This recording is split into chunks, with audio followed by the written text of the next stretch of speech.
By the stroke of midnight, the palace held its breath.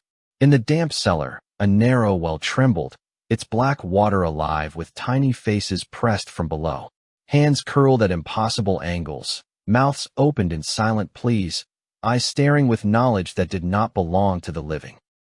Every shadow on the walls leaned inward, coiling toward the water, and the air itself pulsed with anticipation. Those who looked too long felt a tug, a subtle pull, as if the water wanted more than just their gaze. Something ancient, patient, and hungry waited beneath, and once it noticed you, you could never leave unchanged. By the stroke of midnight, the palace exhaled a slow, deliberate breath, heavy with the weight of centuries and secrets that had never been spoken aloud. The air in the damp cellar pressed against the skin, cool and moist, carrying the faint tang of mildew and iron, a scent that clung to hair and clothing, embedding itself in memory with every inhalation. The walls, thick with stone and warped by time, bowed inward as though leaning toward the narrow well at the center, a yawning wound filled with water black as obsidian, trembling beneath the faintest vibration of unseen movement. Shadows pulled along the corners and floorboards, stretching impossibly long, twisting into shapes that suggested both human and not, forming angles that made the eye strain to comprehend. From the depths of the well came the first whispers, thin and fragile, like moth wings brushing against glass, rising gradually into syllables half-formed, half-remembered, voices that had belonged to children who had vanished into the waters many lifetimes ago. They were not cries for help, not pleas for salvation, but something older, more deliberate, a communication, persistent and insistent, that pressed against the mind and made the floor beneath quiver as if echoing their memory. The surface of the water shimmered with moonlight, a light that could not exist in the cellar, and in that impossible glow, faces pressed upward, mouths parted, eyes wide and glimmering with knowledge that was not meant for the living. Tiny hands reached out, writhing in the water, stretching toward whoever dared linger, hands that could not grasp, yet whose pull was undeniable, tugging at consciousness itself. Every sound was amplified. The drip of condensation from vaulted ceilings, the soft scrape of stone along stone, the almost imperceptible rhythm of water slapping against the sides of the well, became a language of dread, a pulse that entwined itself with the pulse of any who approached. The shadows along the walls moved with uncanny independence, curling toward the water, elongating and contracting in perfect synchrony with the trembling surface, each movement echoing gestures from centuries past, gestures frozen in fear and longing, gestures that seemed to anticipate the hesitation of the observer.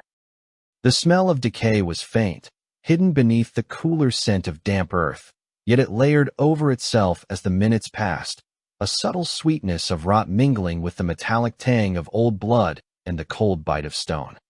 As the hours stretched, the images in the water multiplied, layering over one another like a palimpsest of sorrow, each reflection a fragment of what had been lost, a memory replayed and twisted into forms that defied anatomy, yet conveyed perfect, impossible knowledge. Fingers pressed against the water's surface left no ripple, yet their movement resonated in the air, a tactile suggestion of presence that could be felt in the chest, in the spine, in the small tremors of the hands and knees. The well waited, patient and eternal, a silent authority that did not judge but absorbed, catalogued, and folded every gaze, every heartbeat into its darkness.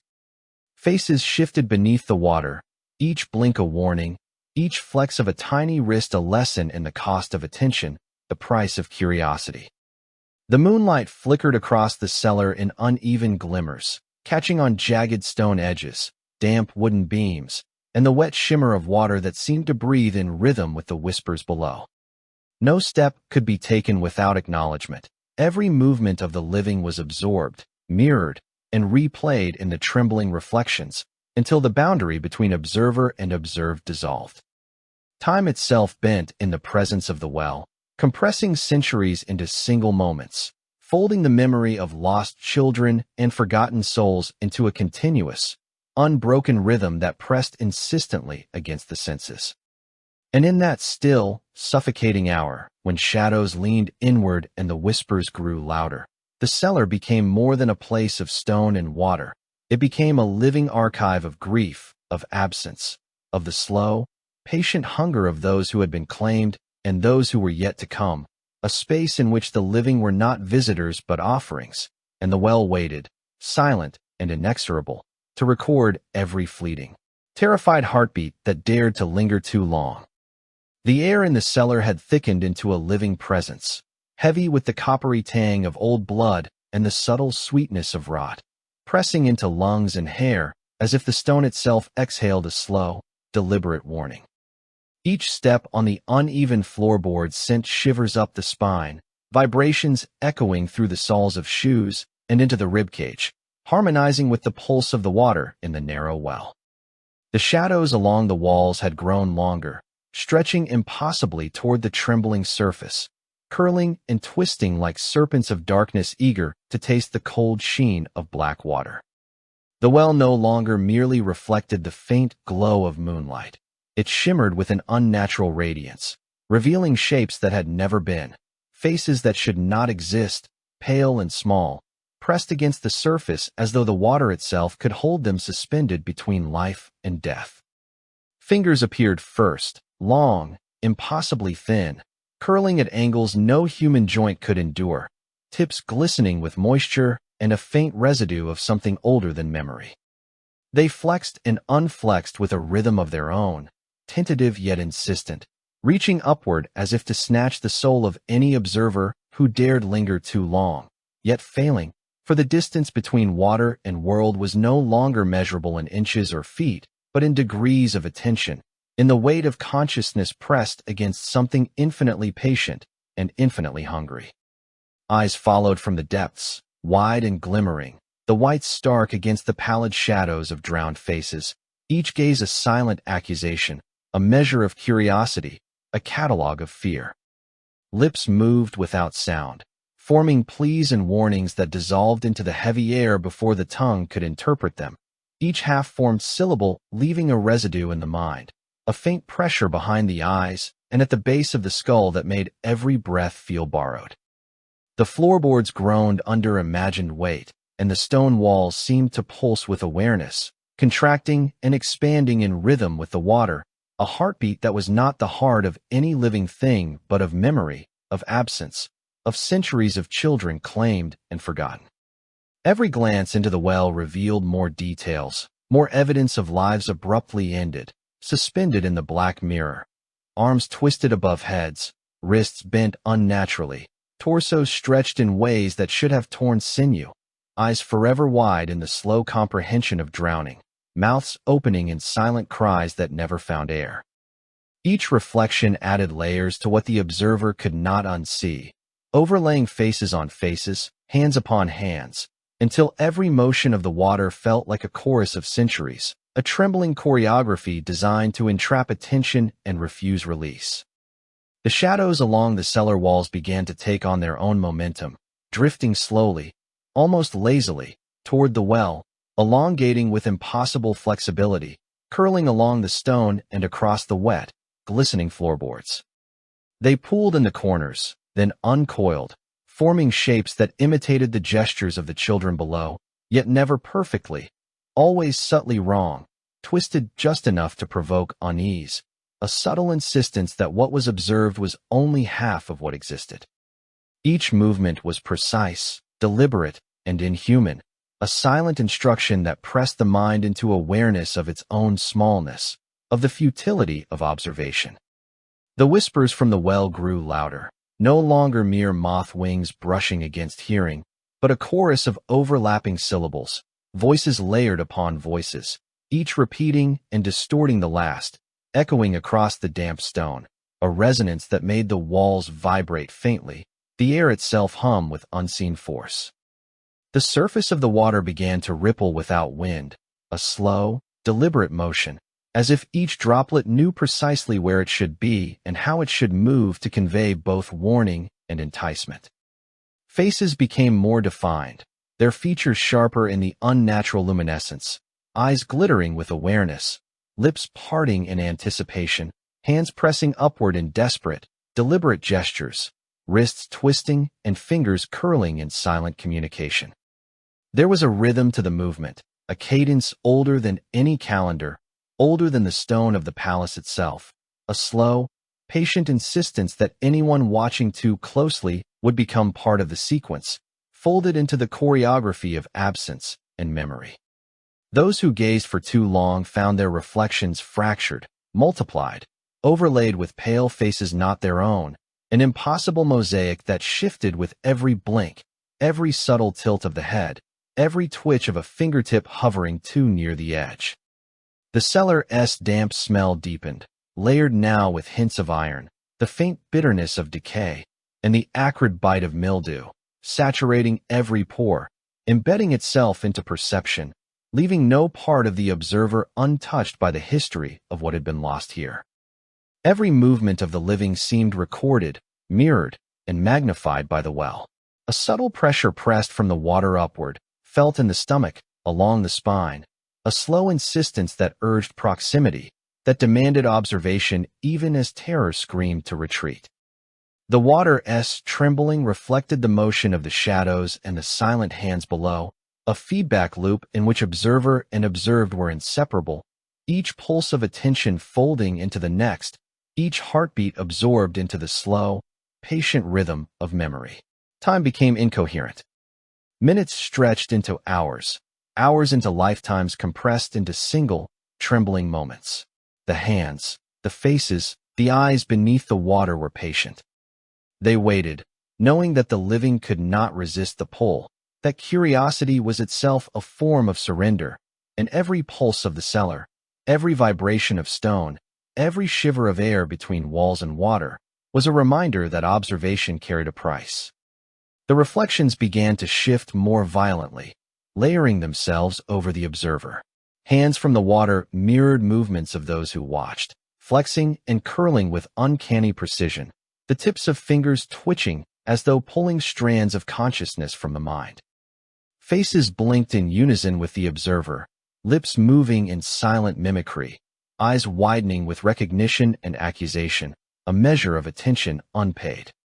The cellar itself seemed to lean inward, drawing walls and shadows closer, folding space around the narrow well, constricting air into something thick and palpable, pressing on ribs and lungs with the weight of centuries of drowned children, of all who had fallen and all who had waited. Every step, every breath became measured, catalogued, mirrored, until the observer could no longer discern where their body ended and the memory of those lost below began. The well's surface shimmered with impossible clarity, reflecting shapes and forms that existed only in memory, only in absence, only in the endless hunger of what could never be released. It was patient, deliberate, eternal, and it waited for all who dared to look too long to understand the cost of attention, the inevitability of participation in the chorus of those who had been claimed and never freed. The cellar had grown darker, not from the absence of light, but from the presence of something older, heavier, a shadow that pressed against the walls and pooled along the damp floor like oil seeping from memory itself. Sunlight could not penetrate the thick stone above, could not reach the narrow well that yawned at the center like a wound open to time itself, a wound whose black water quivered with a life that defied reason. The air vibrated with a tension that was almost tactile, carrying a faint metallic tang, the subtle sweetness of decay, and the cold bite of water that had soaked the foundations of the palace for generations. Days passed, though no living creature could tell, for the rhythm of time had dissolved in the cellar. Minutes and centuries coalesced into a single, continuous moment, stretching perception into a thin, taut line that trembled under the weight of attention. The children beneath the surface did not remain still. Their images twisted in the water, pale limbs bending in ways the human body could never endure, faces pressing upward with expressions of terror, longing, and a knowledge that was impossibly old. They moved with deliberate choreography, a slow, rehearsed performance that seemed to know exactly when an observer would arrive, how long their gaze would linger, how deeply their attention would penetrate. Fingers reached from the water in arcs too long, bending unnaturally, each flex and curl executed with precision that suggested intelligence, intention, memory. Their hands brushed the edges of the stone, leaving no ripple, yet the sensation of presence was undeniable, pressing into the palm, the wrist, the nerve endings with the subtle insistence of inevitability. Those who lingered too long found themselves drawn into the well as if gravity were not measured in pounds or kilograms, but in curiosity and fear, each breath inhaling not just air, but fragments of memory that coalesced with the black water. Reflections multiplied across the surface, fracturing the observer's face into impossible mosaics, overlaying their features with the pale, wide-eyed faces of drowned children, creating a spectral kinship between past and present, life and death. The surface shimmered with impossible geometries, reflecting events that had happened long before the palace had risen and possibilities that had not yet been conceived. It was a mirror not of reality but of consequence, a recording of what was, what had been, and what might be, folding every glance, every hesitation, every heartbeat into its slow, patient archive. Shadows along the walls responded to the water, stretching toward the well, curling into impossible angles, pooling in corners then uncoiling to form shapes that imitated the children beneath, yet always subtly wrong, grotesque, suggesting a knowledge that was neither human nor mortal.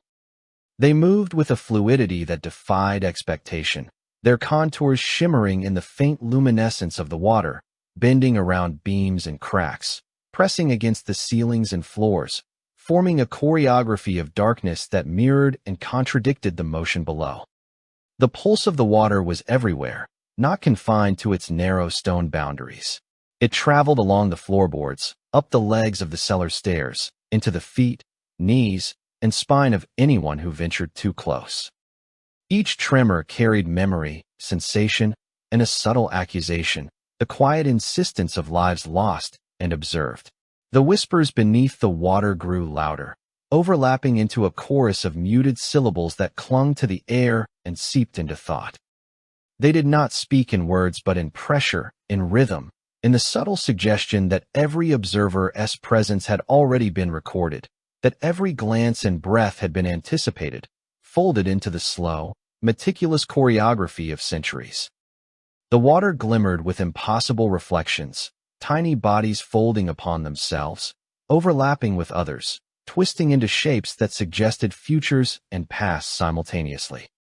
Hands pressed upward, wrists bending at impossible angles, eyes blinking in synchronization with those who watched, a silent echo of attention paid too dearly. Every ripple, every subtle movement of the surface resonated beyond the well, vibrating in the stone, in the walls, in the very air, until the cellar itself seemed to pulse in time with the rhythm of drowned childhoods, an unbroken cadence older than reason. The reflections became more insistent with each hour, layering over one another like a palimpsest of grief, a record of cruelty and absence that refused to dissipate.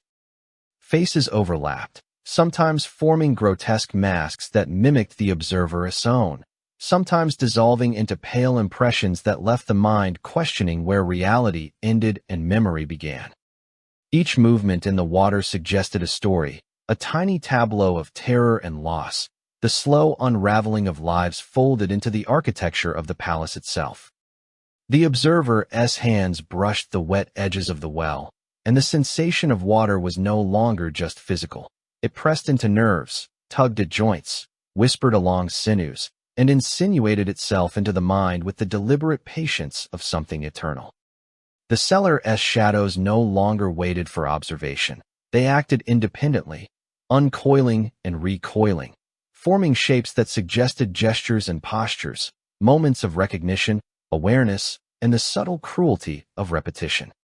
They drew patterns across the floor, walls, and ceiling that no human geometry could reproduce, bending the perception of space until the eye could not tell where stone ended and shadow began, where the living observer ended and the memory of the lost began. Every twitch, every blink, every subtle tilt of the head was mirrored beneath the water, reflected and amplified in impossible multiplicities, until the observer could no longer distinguish the self from the chorus of drowned children and the architecture that had absorbed them. The well waited, patient as ever, absorbing attention, recording observation, and extending its rhythm into the body, the mind, the soul. The children's images, faces, and hands danced slowly in the water, rehearsing a choreography of terror that had no end, that existed outside time, beyond mercy, beyond escape. And in that eternal stillness, as the air thickened with the metallic tang of iron and the faint sweetness of decay, the observer realized too late that to look into the well was not merely to witness the past. It was to be folded into it, an echo pressed into stone, water, shadow, and memory, a participant in a performance that would never end, a presence claimed by the patience of centuries, by the slow, unyielding hunger of what had been lost and what would never be freed. The cellar had grown impossibly still, yet the stillness was alive, thick with the scent of wet stone, iron, and decay, a smell that wrapped itself around the lungs and hair, pressing attention into the slow pulse of the narrow well. Time lost all meaning here. Minutes stretched into centuries, hours into eternities, until the heartbeat of the living became inseparable from the rhythm of the water below. The black surface trembled gently, reflecting not the faint moonlight that filtered through cracks above, but scenes of children suspended between life and death, their forms twisting in ways that defied anatomy, hands lifting and pressing upward as though to pull the observer into the cold depths. Soft, wet laughter echoed from the water, a sound both delighted and sorrowful, rising and falling in a cadence that matched the slow heaving of the well itself. It carried with it memory, anticipation, and accusation, filling the cellar with a resonance that vibrated through stone, wood, and flesh alike. Every shadow along the damp walls stirred in response, elongating, curling, pooling in corners, forming shapes that mimicked the gestures of the drowned, yet subtly wrong, grotesque, reminding the observer that what was mirrored was not mere reflection, but interpretation, distortion, and insistence. The water seemed to breathe in synchrony with the cellar, rising imperceptibly, then falling, each subtle movement tugging at the edges of perception, pressing awareness into the body with invisible fingers. Visitors could not remain detached. They leaned, reached, swayed, compelled by forces older than fear, older than memory. Each movement toward the well was mirrored beneath the black surface. Tiny, pale hands flexed in anticipation, eyes widened in silent recognition, mouths opened in muted cries that could be felt more than heard, pressing into the chest and stomach, resonating in tendons and nerves with a deliberate, inexorable rhythm. The shadows responded with uncanny precision, wrapping around beams and columns, forming angles that bent the eyes and mind, looping across the cellar in impossible patterns, folding walls into floors and ceilings into the water itself, until space itself felt liquid, unstable, and governed by the will of what dwelled beneath. The laughter beneath the surface changed subtly as attention intensified, layered now with whispers that moved like liquid, sliding into ears, brushing the tongue, tugging at thought with the pressure of centuries. Each whisper was a thread, pulling memory from the observer, unraveling the certainty of the present, weaving it into the eternal choreography of the drowned. Hands pressed against the water surface without breaking it, fingertips glistening, curling with intent, flexing in gestures that were both instruction and entrapment. Faces above the water reflected the observer, fractured and multiplied, superimposed with those of children who had long since vanished, forming mosaics that shifted and contorted with every tilt of the head, every blink, every trembling breath. The well did not merely record, it absorbed, cataloged, layered, a slow accumulation of attention, a patient hunger that could not be sated by sight alone. The stone walls exhaled in tandem with the water, expanding and contracting with a rhythm older than masonry, older than the palace itself, pressing against the ribs and spine of anyone who lingered too long. Each shadow became a hand, each reflection a silent gesture, each ripple in the water a note in a song of hunger that demanded acknowledgement. The cellar vibrated with subtle urgency, a slow tremor that passed through floorboards and walls, through flesh and bone, urging proximity, pressing the living toward the impossible surface, and the surface pressed back with equal insistence. Eyes followed movements they could not control, hips and shoulders swayed as if tethered to the will of the well, and every step forward was mirrored by fingers that reached and flexed, by mouths that opened and closed in silent demonstration, by eyes that widened and blinked in synchronization with those who dared watch. The sensation was not fear alone. It was fascination, obsession, and surrender folded into one, a compulsion written into the architecture of absence and the patient memory of water. As the hours, days, or perhaps centuries passed, no living observer could distinguish one from the other. The reflections began layering with subtle violence, overlaying faces and limbs, creating mosaics that distorted perception into terror. Each figure in the water seemed to know the observer's next movement before it occurred, flexing wrist or curling fingers in anticipation, pressing the living toward itself, yet never fully letting go. Shadows along the walls writhed in imitation, uncoiling and recoiling, forming patterns that looped into themselves and over each other, filling the corners with impossible geometry, bending perception until the cellar itself felt as if it had become liquid, bending around consciousness, pressing, absorbing, and reshaping every glance and breath. The laughter shifted again, soft and wet, layered now with whispers and faint sobs, the chorus of centuries echoing across stone and wood, brushing against nerve endings, pressing into the stomach, the chest, the bones, insistent, patient, unavoidable. Hands beneath the water stretched upward, fingertips brushing the living with a pressure that was felt but not seen, tugging at attention, tugging at thought, inscribing comprehension into sinew and marrow. Eyes stared from the water in impossible synchrony, mouths parted in silent entreaties, and every pulse of the observer was mirrored, measured, recorded, and folded back into the rhythm of the well. The cellar had become neither space nor time, but an extension of the well, a living architecture of absence and memory, where the shadows moved with intent, the water remembered every gaze, and the living could not escape participation. Every heartbeat became a thread in the fabric of centuries of children claimed, every breath a note in a song older than the palace itself. The well waited, patient and eternal, a hungry, knowing presence that could not be resisted.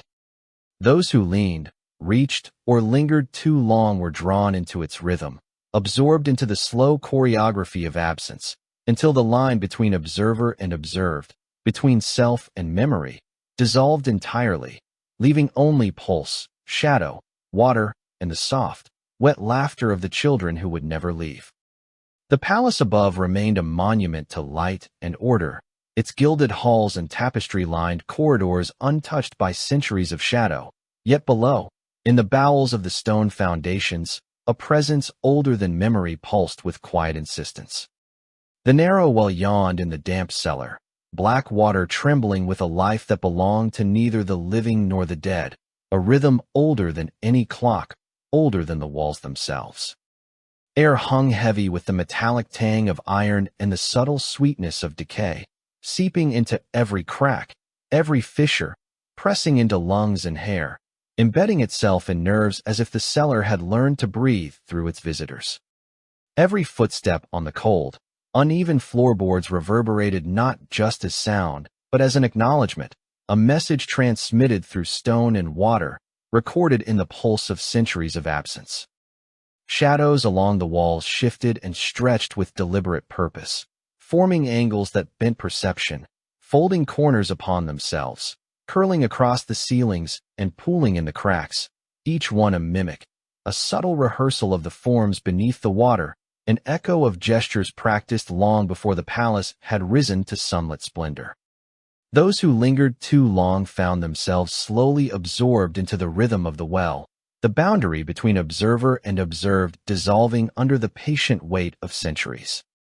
The children beneath the surface did not remain static. Their pale forms twisted and folded in a slow choreography of terror and longing, fingers reaching upward with arcs that no human anatomy could reproduce, wrists bending unnaturally, eyes widening in expressions of silent entreaty, mouths parting in muted cries that pressed into the chest and stomach of anyone who watched. Each gesture carried memory, each movement intention, a recording of lives and deaths folded into the water, compressed into forms that both instructed and enticed. The reflections multiplied across the surface, fracturing faces into mosaics overlaid with those of the drowned, layering pale eyes atop the observer's own, hands superimposed upon their gestures, until identity itself became unstable, a palimpsest written in shadow, water, and memory. To reach toward the well was to risk the subtle theft of the self. Fingers brushed the wet edges of the stone, and a pulse, not of water but of comprehension, of attention folded into the centuries of lost childhoods, pressed upward into the wrist, the elbow, the shoulder. Limbs that had been human twitched in response, flexing with a choreography that belonged to the dead, to the remembered, to the water itself, guiding, insisting, claiming. Eyes that had peered too long found pieces of themselves lodged in the reflections, fragments of pupils, crescents of iris, partial expressions, all joining the pale chorus of those who had been submerged and had never left. It was a theft so delicate and precise that the observer often failed to notice until the body felt lighter, hollowed, as though a subtle current had drawn sinew, memory, and presence into the rhythm of the well. The whispers beneath the water rose gradually, layering with laughter, sobs, and wet sighs, forming a chorus that brushed against thought, insinuated into perception, and pressed on the nerves like tiny fingers tugging at sinew and bone. The well's surface shimmered with impossible geometries, children folding upon children, reflections folding upon reflections, hands curling in arcs that preempted every movement above, eyes blinking in rhythm with the observer, forming tableaus of memory, absence, and inevitability. Each ripple carried with it suggestion, each quiver a lesson, each tilt of the head a subtle instruction. Linger too long, look too closely, and the water would not merely reflect but absorb, fold, record, and retain. Shadows along the walls responded to every micro shift of attention, lengthening, curling, coiling in patterns that bent the mind's expectation of space, warping corridors, pulling corners inward, and bending ceilings toward the trembling surface. Every breath in the cellar became entangled with the pulse of the well, each heartbeat measured against the slow, deliberate rhythm of the black water. The air itself seemed charged with insistence, vibrating along nerves, pressing into lungs and stomach, inscribing itself into memory with the patient inevitability of centuries. Limbs involuntarily swayed, shoulders bent, knees shifted, all guided by a choreography older than reason, a quiet compulsion embedded in the architecture of absence.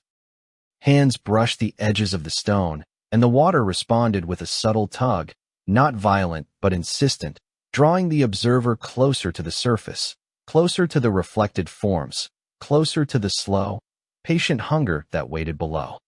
The reflections grew more complex, overlaying themselves with increasing density, forming mosaics that were impossible to parse. Faces from centuries past fused with the observer's own, hands that had pressed against the water decades before mirrored the current reach, eyes that had known drowning now stared with recognition.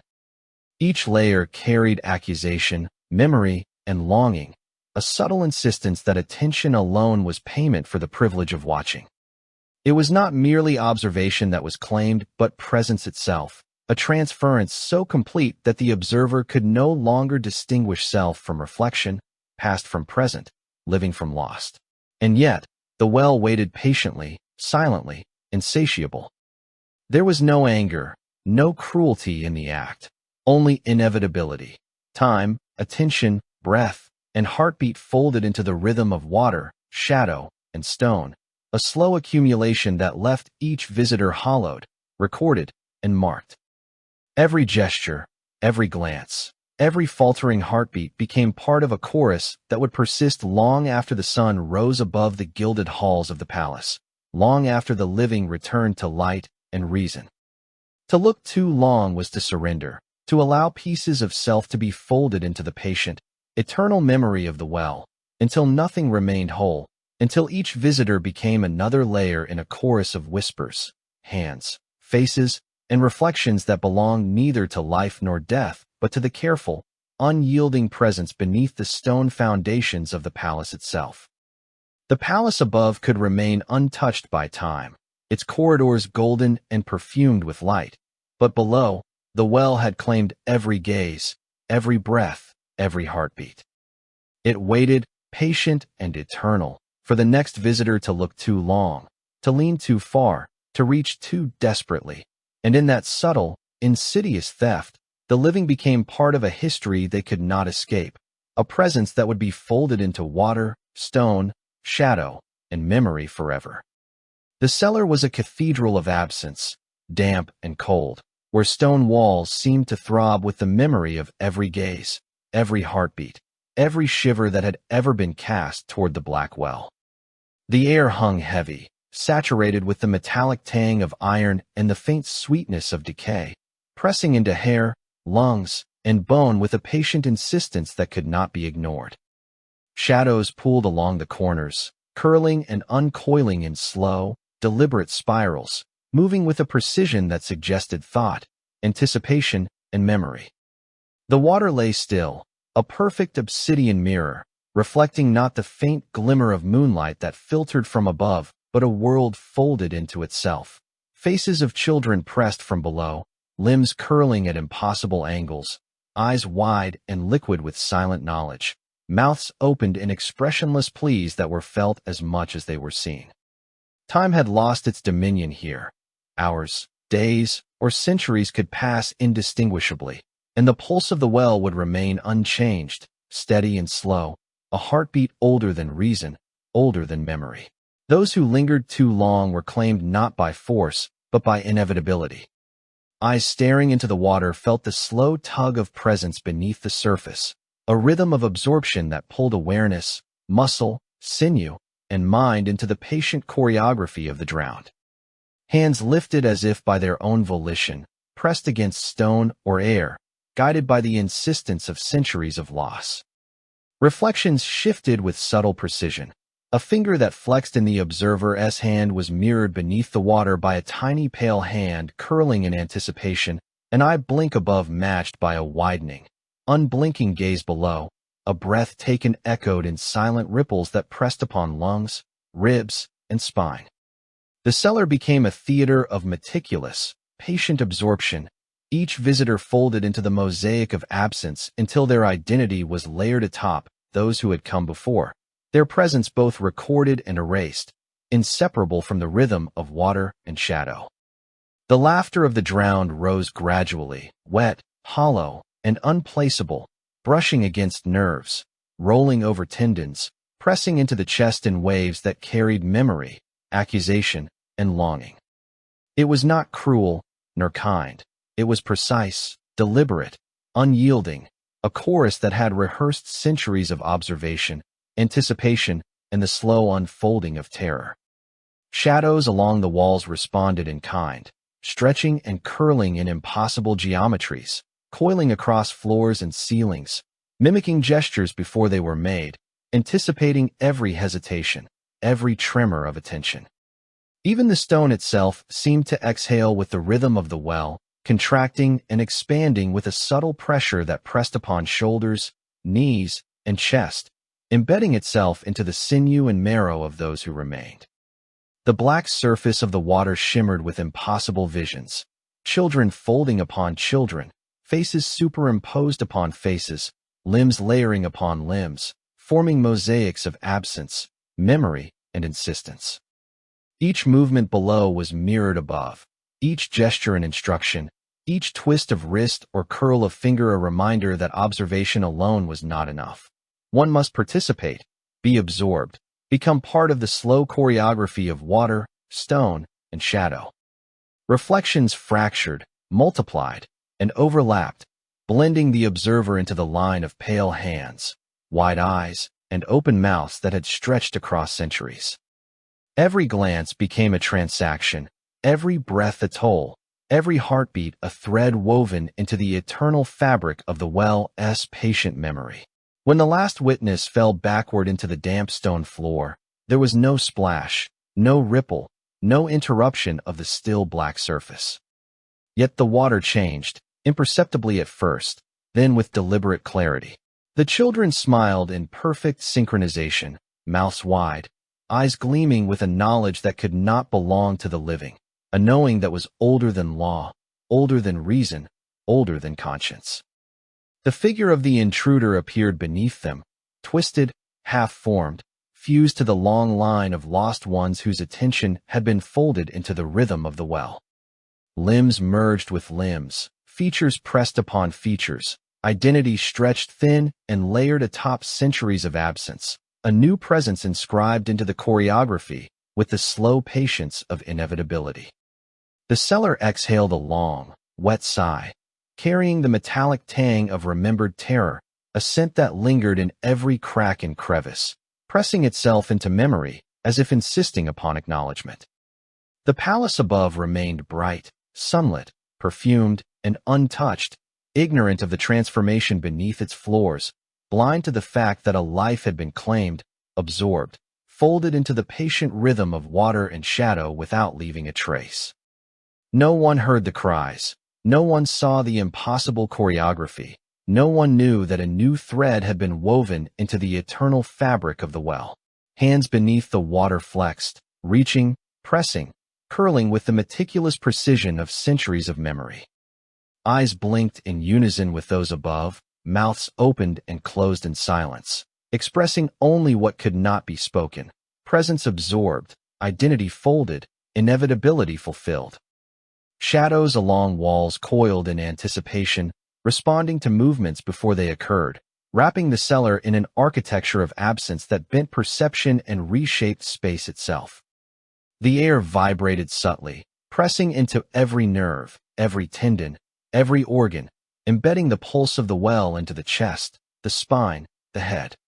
The palace above would remain untarnished by light, sound, or reason, its gilded halls safe and ignorant, while below, the well waited, patient and eternal, for the next gaze, the next breath, the next heartbeat willing to surrender too completely.